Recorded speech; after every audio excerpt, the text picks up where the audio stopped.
Hello, this is Stuart Roberts, founder of Haircuts for Homeless, and welcome to the Hear Me, See Me podcast. I'm going to be talking to people who are truly inspirational to me. Some you may have heard of, and some you haven't, but you really need to hear their story. Hello, this is Stuart from Hear Me, See Me podcast, and today I'm really excited because I've got a lovely young lady I've recently met, but I know of her work previously to that. Today I'm talking to Josie Naughton, CEO and founder of Choose Love. How are you? I'm good, thank you. Hi, Stuart. It's lovely to be on. Thank you for having me. You're very welcome. So recently I saw you dancing across a room. I thought, that girl's enjoying herself. She really is. And it was our friend's Lena Headey's wedding, wasn't it? It was. And then we were chatting away, and I think I come up and spoke to you at some point, and then you said, I'm the founder of Choose Love. And I thought it'd be some old bloke who's like this sort of board of directors, and it's not some other young lady like you. Tell me about, I know you didn't start with this. You was in the music industry. So tell me about sort of where you were and how you came to be doing this. Of course. Well, I am a very unlikely co-founder and CEO. And I have to say it was as much a surprise to me as it is for a lot of other people that I've ended up doing this, and the organization finds itself in the position that it's in. But I studied anthropology at university, but I dropped out. I struggled with various different things, and I ended up working in bars in Camden and in music. And I had previously, as a teenager, thought I might end up working for the UN, but life had other plans. And then I ended up working in music licensing at a TV production company called Endemol. And I had loads of jobs. I was a nanny, I was a waitress, I used to work at events, I did the door at nights, I did a bit of DJing, I did a bit of everything. And so then I got opportunity of a lifetime, and I got offered a job to work as a PA to the creative director and manager at Coldplay, the band, who some people listening might have heard of. Yeah. And that was just amazing, and it was a dream come true. And I learned so much about how to run something that works at a global scale with a small team of really dedicated people. They do so much charity work, so I learned a lot about the charity sector there. And I was really lucky. I'd lived in LA and was about to go on world tour, and in 2015. That is when the refugee crisis happened. And so for anyone that doesn't know, 1 million people arrived in Europe that year, over 1 million, seeking sanctuary. So it was primarily people from Syria, but also from Afghanistan, Iraq, Iran, Eritrea, Sudan. There can be kind of up to 25 or even more nationalities in some of the camps that we work in Europe. And I just felt heartbroken to see what was happening on the news, and all of these really sad images of families crammed into dinghies, of people crossing borders. There was a very famous image of a little boy, Aylan Kurdi, who washed up on the shore of Turkey. That was just so heartbreaking, and wanted to do something. I said to some friends at lunch, I think we should try and raise £1,000 and gather one van load of tents and sleeping bags and take them to Calais. And the links that we set up went viral. And then, to cut a very long story short, here we are 7 years later, and we're an organization that supports refugees and displaced people around the world. We work in 26 countries. We fund 200 different partner organizations, and the organization has helped over 4 million people. Wow. So it's been a lot of just constantly seeing more and more need, and feeling that we're able to do something about that. And so there's never been there was never an intention to become a big global organization. It just happened. And I sometimes think that's the best way for things to happen. Of course. I mean, I often get the same thing, and people say, why did you do it? And I started off, and it was just me cutting some homeless people's hair in Romford, where I live. but I never wanted it. I never sort of wanted it to be a thing. You know, you just want to do that one thing, and then it throws it at you. And you know, we've not gone global, but we've pretty much covered the UK now. You're just amazing. I have to say, like, what you do makes me cry. I just think it's so amazing, and it's like it's humanity at its absolute best. And I think it's wonderful.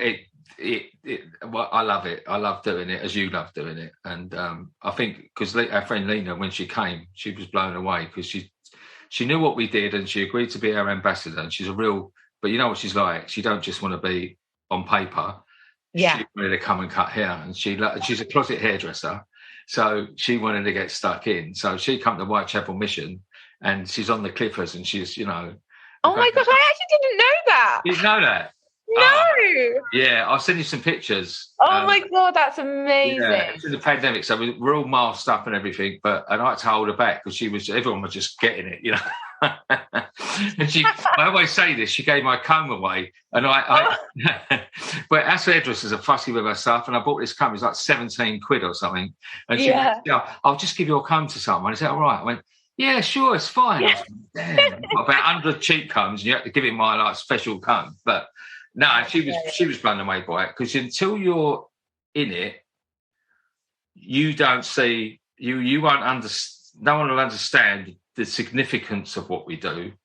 And I suppose, like yourself, when people see it on the news, and till you went and saw the realities of these things, people won't really understand. What was your first feelings when you went out there? You know, it sounds really silly, but I think when you see things on the news, you're a bit distanced, and you kind of don't. It doesn't feel like it's part of your reality, and it definitely doesn't feel like it could have happened to you.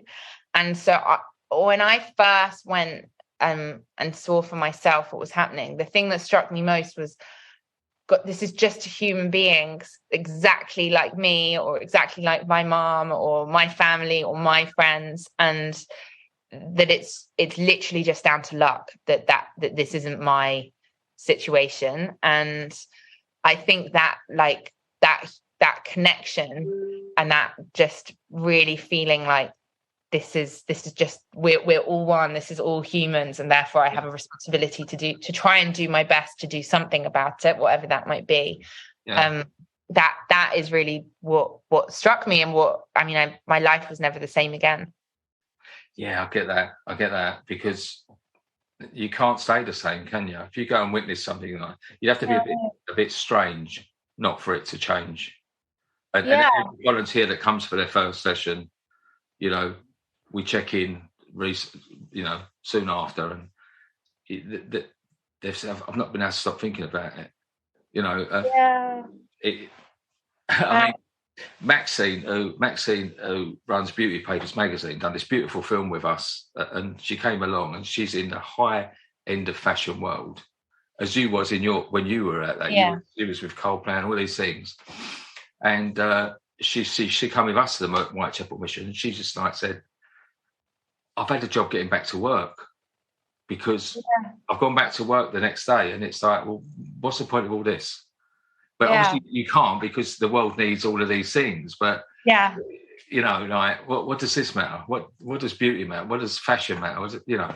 Totally. And I, from looking at all the like photographs and comms of the people that you work with, everyone just looks like the most amazing people, and I bet that I feel like it's a privilege to get to do this, and the people that we work with and the communities that get supported by the partners that we work with, you know, they're the most incredible people ever, and what a privilege and joy it is to get to do this. Yeah, I mean, you understand that. I mean, with the refugee situation, and we've ended up doing lots of refugees in our centres and stuff. Yeah, and they say to you like, I'm a doctor. I'm a surgeon. You know, I run a big business, and you know, and now I'm a painter, or I'm not just painting walls, or I'm, you know, and because their qualifications don't transfer to ours, and you just think. I never forget. I was in one years ago when I started 2014, And it was quite near the beginning, and I was at this place, and there was a guy, and there was just a guitar in the corner, and someone picked it up and was just trying to play it, and he's come over. He couldn't speak the same language, and he's sort of saying, he was gesturing like, "Do you want me to show you?" Yeah. He picked it up, and this guy, he played the most stunning, every type of music you can play on this guitar. Oh. He couldn't chat, but he was playing classical. You know that lovely Spanish, like really. Oh yeah. And like every type of thing, and everyone was just stopped. Time stood still. It was all watching this, but this talented man was in a homeless shelter with no food, no clothes. You know, like no new. You know, and you think how he should be on. He should be like doing tours. Yeah. He should be, you know, that was in Slough. Yeah, I remember it was in Slough, and it was like you thought, wow. You know, and you must see thousands of these evidence of this. You know, like absolutely. The richness and the culture of all the different people that I've got to meet over the years. And you meet. I was speaking to someone yesterday who works in a camp in Greece, and they were saying that there's a young guy who's like 18, and he's just been accepted to. He's like a genius, and he's just been accepted to all the big colleges in the US in terms of like his performance and entrance, but he can't leave the camp. So he can't go. He can't take up these offers because he's a refugee without status, and he's not allowed to travel. And that's just so it's so heartbreaking. It's so incredible. It's so incredible to hear about his gifts, and that just drives me to be like, we can't live in a world where that person isn't able to reach their potential and unlock all of these opportunities. We have to live in a world where everyone has the same opportunities. Yeah, I've done one a couple of weeks ago, and that was in East London, and they'd set up a day with all sorts of services, and we was in the corner cutting hair, and a guy come along, and he was I forget which country he was from, but he was saying to me, like, I want to be a barber. I want to, like, you know, there's another barber with me, and we were sort of doing it. And I said, look, if you can find a way to get onto a course, I'll really help you. So I wanted to make sure he was not, because I get a lot of, you know, not really committed. They like the idea of things, but it's just something about him, you know. And he said, no, I want to be a barber. And I said, well, you start and I'll help you away, you know. But then I got an email, funny enough, I've answered it today, from a housing, for a work support people that were there. And they're saying, Lucian wants, so he's been badgering them and he wants to do it. So I think I've got him a college place. Really? Oh my gosh, that's so lovely. What's great is I tried it once before, and that was just before the pandemic, so it all sort of fizzled. But I know people at a great college in Essex, so I think if they can fund his travel and he's willing to travel, but then I get lots of gear given to me, so we can kit him out. I get the top of the industry, and these hairdressers are lovely, right? You know, apart from me, but they're all lovely. And you know, I know some top industry people will give me a day before. They'll come and give a day with him, and he'll get like one-on-one training by these people. So, you know, you're amazing, Stuart. Oh shucks! No, it's not for that. No, it's just seeing it. Even because you think, oh, if I can't do it for 1,000 people, does it matter? No, just every one person. Yeah. Everything is like small. Is small steps, and actually there's no such word as small, because one human's life is everything. Yeah, and that's the thing. You judge is all this worth it for this one person? But yeah, because it'll ripple out. Because then, you know, if we make a success of it, you know, other people, because people like success. It's attractive, you know. And once you show it success, there'll be another college. I mean, these ones are great. I haven't even asked him yet, but I know they will. But there'll be another one. Go, look, oh, they've done that there. We want to do that, you know. And that's how this good stuff spreads out. Yeah, you know, that's to begin with a little acorn, doesn't it? You know. Yeah. Let me play a little bit of devil's advocate, because it's a real funny subject. I get it a lot, and you might get it an awful lot. I get, how do you know they're homeless? Are they really? You know, I don't know. Yeah. I'm going to throw a few at you. They're obviously not coming. But I want to throw a few at you, because you can help to clear up people's minds about it. course. So the first one that I hear a lot is the people coming over. Mm-hmm. Why do they come for all these? I was just an accent. Why do these people come? I'm saying Michael Caine. Why do these people come for all these countries just to get to us? Why don't they stay in these other countries? Over to you. Very good question. Thank you, Michael Caine. So the thing is that in terms of the percentage of people, if we're talking about the UK, who are coming to the UK, it is such a tiny number. There are 100 million displaced people in the world right now, and we're talking about numbers in the thousands. So it's not very many. Yeah. And those that are coming, more often than not, they have family who are already in the UK. And so, as an example, let's say you are a teenager and both of your parents have been killed in a war, and you have an uncle who lives in the UK. You are going to that's where you're going to go. And if there is no legal way for you to access, which there should be, a way to apply and say, hi, my uncle lives here, I'd like to be reunited with them, which should exist, then you have no choice but to make your own way there. Yeah. So it's usually to do that there's family here, that there's network, people who speak English, and let's remember that claiming asylum is a human right. It's not a kindness, and it's 76% of people who are arriving spontaneously, that's what it's called, into the UK on their first application get approved with refugee status, and then furthermore when they appeal. So it's actually a very small percentage of people who don't qualify, as it were, for the refugee status. And then even in that case, I would say, no one makes these journeys unless they absolutely have to, and they for whatever reason, be that persecution, be that they can't, there's no jobs, be that there's no food, that there's no access to safe water, whatever that it has to be a huge reason for people to risk their lives, to leave their homes, and make these dangerous journeys. There's a quote, no parent puts their child in the water unless it's safer than the land, and I really do think that's true. Well, that leads me on to the next one. Back to Michael Caine. They say they're all families coming over, but when you see the pictures, they seem to be a load of young fit men of a certain age. Very good question again, Michael. So I would come back to that in two different ways. First of all, I would say young men still absolutely deserve to live and to be safe and deserve our support. But I would also say that we live in a world where the media is trying to vilify some of the very most vulnerable people in the world to kind of draw attention away from failings at government level.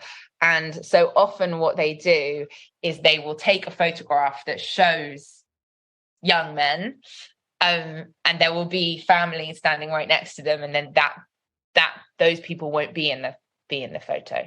Right. And there are also extra kind of safeguarding rules and things that people have about showing pictures of children, and which quite rightly. But when talking about the first time that I ever, went to the ground, as it were, myself, I went to Calais in northern France. We'd literally been seeing all these images on the news of a camp. It looked like it was just all young men. That's what I saw on the news. That's what I saw in the newspapers. And I got there and I was so surprised. There were so many families. There were kids running around. There were people with disabilities. They're elderly. And the media had just chosen not to show that. Right. Yeah, and I get that. I'm not a fan of the BBC personally. No. And I'm not important, so I can say what I fucking want. And they can sue me. I ain't got nothing. But my experiences with them, like even to like when we was doing this thing for the BBC, and they wanted to film us and all this stuff. Yeah. And they sort of like, I remember I cut this guy's hair, and they wanted to film him going off to the job centre. They wanted a happy ending. And unfortunately that day there weren't no happy endings. In fact, the big fight broke out, so it wasn't going to be a happy jolly one that they wanted on their And it was only for like, news at 6 or whatever it was. Yeah. They come along and they've done this. And this guy, I've had other people work with the media and they've been really sympathetic and empathetic, and I've really enjoyed working with them. But this guy was a real cheesy fella, and it was like the questions he was saying, like what sort of haircut's this? And it was all really rubbishy stuff he said. And then he actually might recognise it. So if he does, but they gave this kid some change. Yeah. And then he could get some change out of his pocket, and then filmed him walking up the road to go to the job centre, which you may say is not important. But to me, I felt, well, if they can fake or, create in a really small story like ours, where's I thought, this is the BBC. How can they be doing that? Yeah. Do you know what I mean? And I thought, totally. So what are they doing with the big stuff? Yeah, it's true. It's so true. I have to say, I really agree with you, and don't get yourself in trouble. No, but I mean, I'm talking about like systemically, but in general, as you start to like look behind the curtain, as it were, and see how the world works, you start to see, gosh, all of these things that you just kind of grow up blindly trusting, all isn't actually always what it seems. No. And I think particularly in the last few years, we've seen that. Yeah. I don't know if you had the same experience with the communities that you work with, but I at first was like, oh, the people must not know that these people are here and that they need help. And we just have to go and like let the big charities know. We just have to let the politicians know, and then they'll do something to help. Good luck with that. Yeah. And I have to say it was quite a big I guess unlearning for me to learn that, like, no, this is there are people who could do something about this and they're choosing not to, and that's quite a hard thing to get your head around. Yeah, definitely. I think there's another thing that I get thrown at me a lot, is that the fake homeless people, and the thing is they exist. Let's not be naive. It does exist.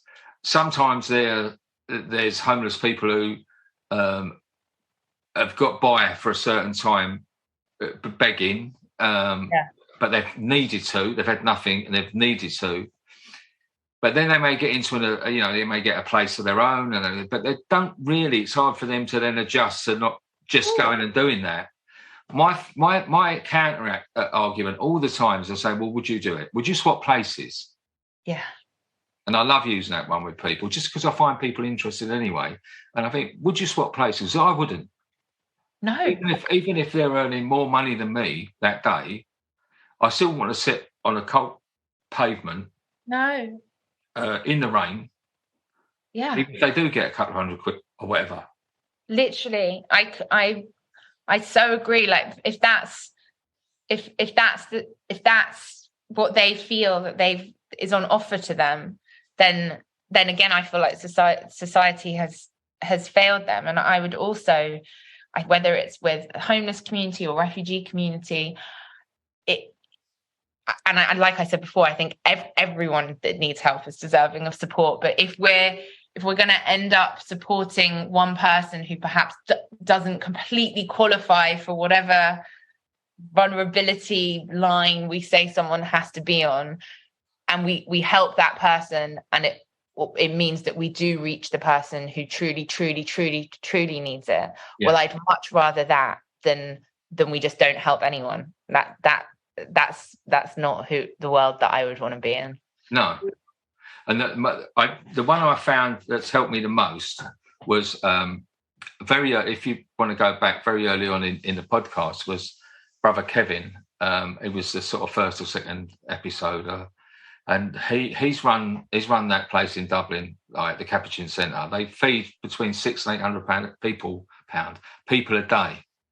Wow. So, scale of it, and it blew me away. The first time I went, I thought, Dublin's a big, wealthy city, and everyone's having a party, and it's a fantastic place, And I just walked down the street, and all of a sudden, my vision, I've said many times, but my vision turned black and white, and I was catapulted back to the Victorian area, because there was like rows of people just waiting for the place to open.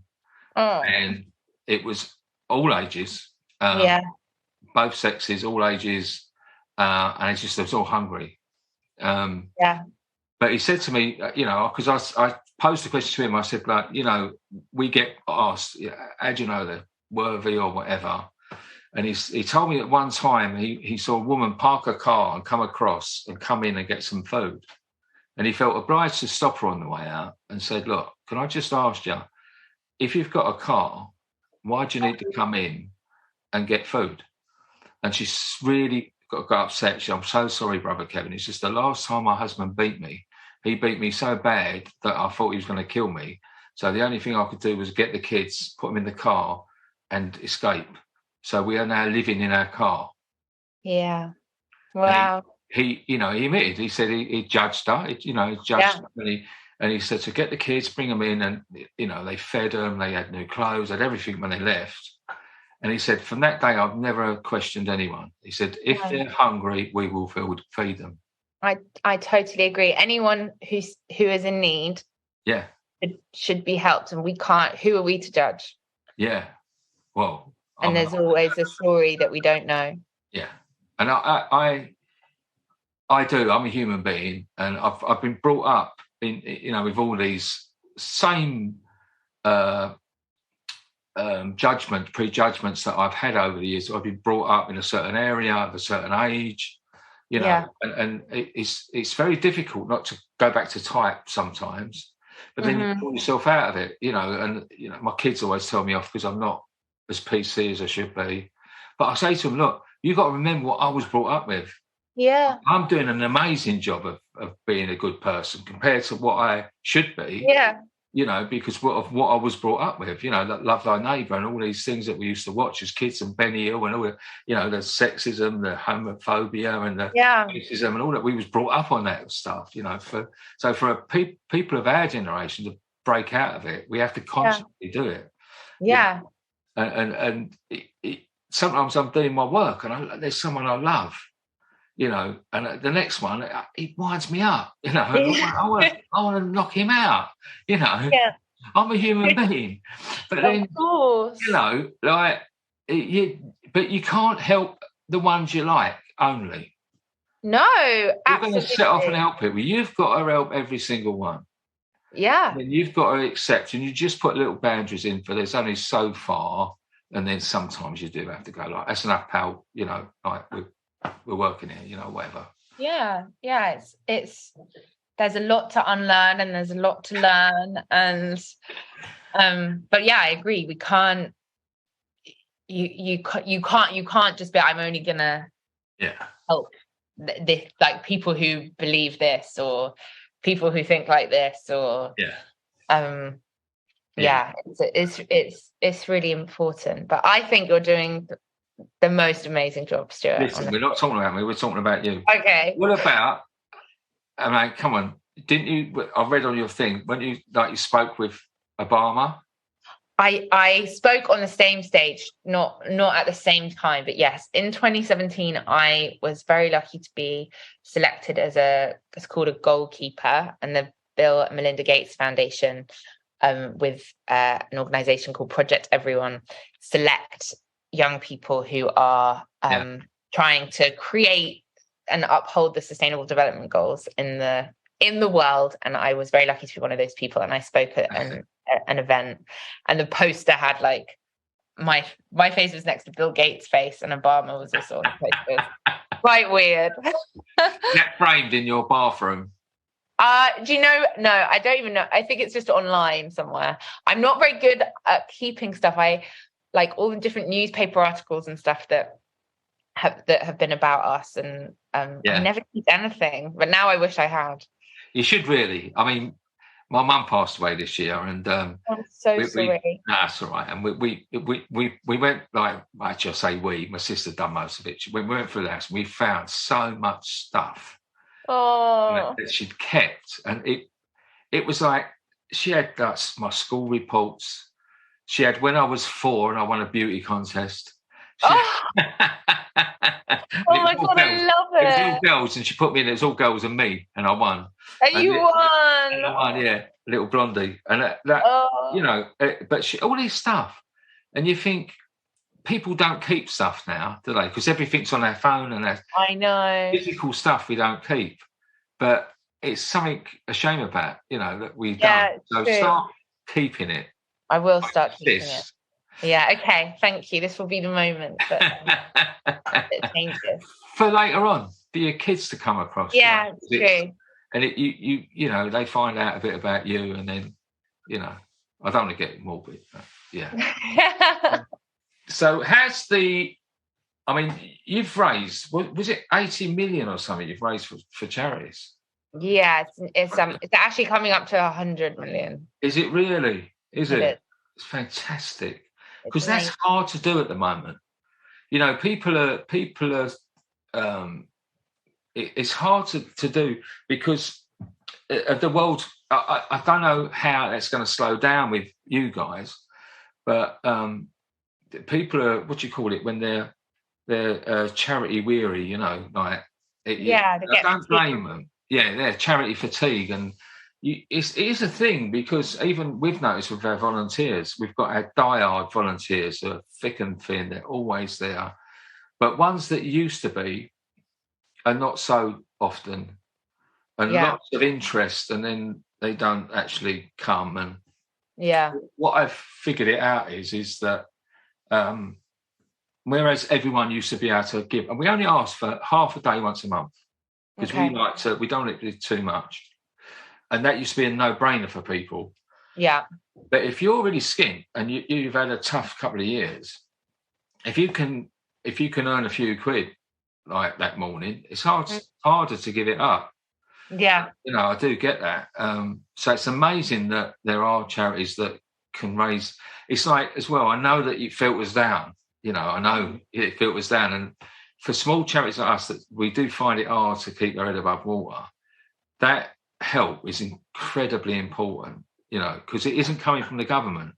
No. I can't phone up my local MP and go, give us a few quid, we're struggling now, because it don't happen, so it gets fewer and fewer. I know. I love putting things out to the universe, because we've been trying to get a bid writer. Because that's a different world. I'm not a bid writer. I've done it, and I've managed to raise money in the past with it, but it's a tough thing, because you have to have its own language, isn't it? Bid writer, and I was parked on the pavement at Portsmouth the other week, and I was a bit like, I should naughty really, but I was parked Portsmouth. Oh, are you? Yeah, I was in Portsmouth, near the prison. I always hang around near prisons, and I blocked the pavement, and this older lady walked along, and I thought she was going to tell me off. I said, "Oh look, I'm sorry, I'll only be a minute. I'm just unloading stuff, and I'm going to move the van." She went, "No, I was just looking at your sign. That's wonderful."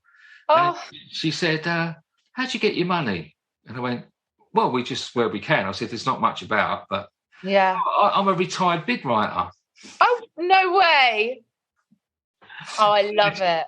And then we found each other, and we both said that if she'd have just walked around the van, or if I hadn't stopped to apologise, we wouldn't have actually spoken. Oh my gosh, that's so magic. Serendipity. Yeah, it's the word she used. Yeah. Oh. Yeah. It's great, isn't it? I love it.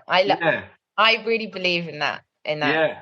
And I think that's the thing, it's a constant thing of sowing your bread on the water and just seeing what comes through. So tell me, what's the future now for Choose Love? Intergalactic domination? Well, it's a funny thing, because I think when I was saying earlier that we never intended to be an organisation, and for a long time it felt wrong to have a strategy to be an organisation, and that we should be trying to put ourselves out of business, and you never want to be part of that perpetuating the system and all of that stuff. But reality is, forced displacement is increasing, the needs around the world are increasing, and so there really is a need for what we do.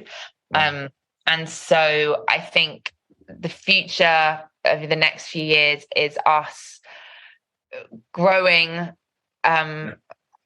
growing as an organization, raising more funds, which means that we can support more organizations, support the organizations that we support now better with more sustainable funding.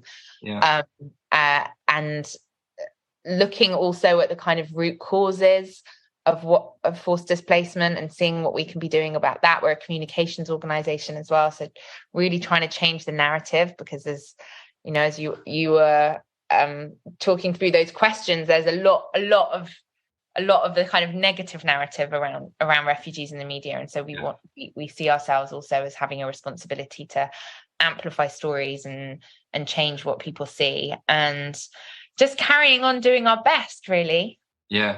I mean, which is incredible. I mean, that thing, going back to the narrative of people, Lena's film of the refugee. Yeah. And if I was professional, I'd have it remembered in my head, but I'm a poor old pensioner nearly. That blew me away, that film. Yeah.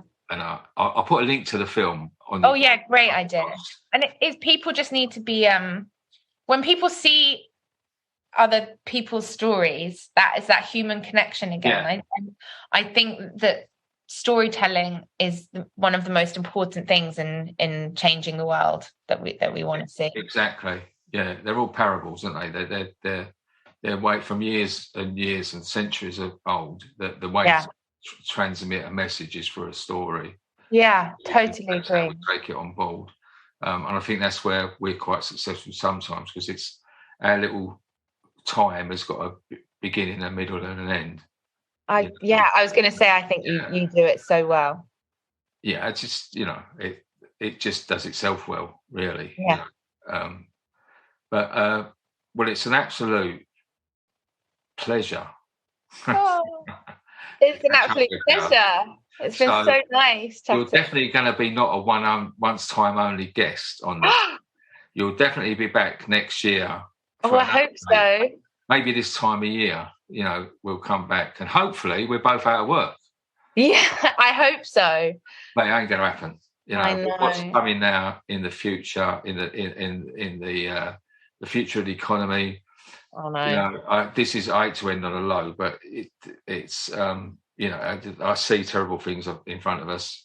More and more people are going to get made homeless, or families. Yeah. But so all we can do is just keep plodding along, and as you need to, as you say, you need to change people's minds. We need to make people realise that they are out there, that they exist, and it's an ever-growing problem. And and that thing you said, there's no small action that is important. Lots of people doing a small thing makes a massive, important. It really does. We talked about that big number, the 100 million, but half of that money has come from the public. That is people donating £5, £10, £20, doing a bake sale, cycling from one corner of the country to another, buying a Choose Love t-shirt, coming to the Choose Love shop and buying a hot meal for someone. Oh, Stuart's modelling his. Thank you. That made my whole day arriving on this, and you were wearing that. And so there really is no action too small, and it's when everyone makes those actions together, it turns into one really big action, and that really gives me hope. And what you do and your team do gives me hope as well. That's a happy ending. See, I wanted a little happy ending. So great to catch up with you. Great to catch up. See you soon when you're back in Blighty. Yeah, thank you very much, and keep doing what you're doing. You too. Right back at you.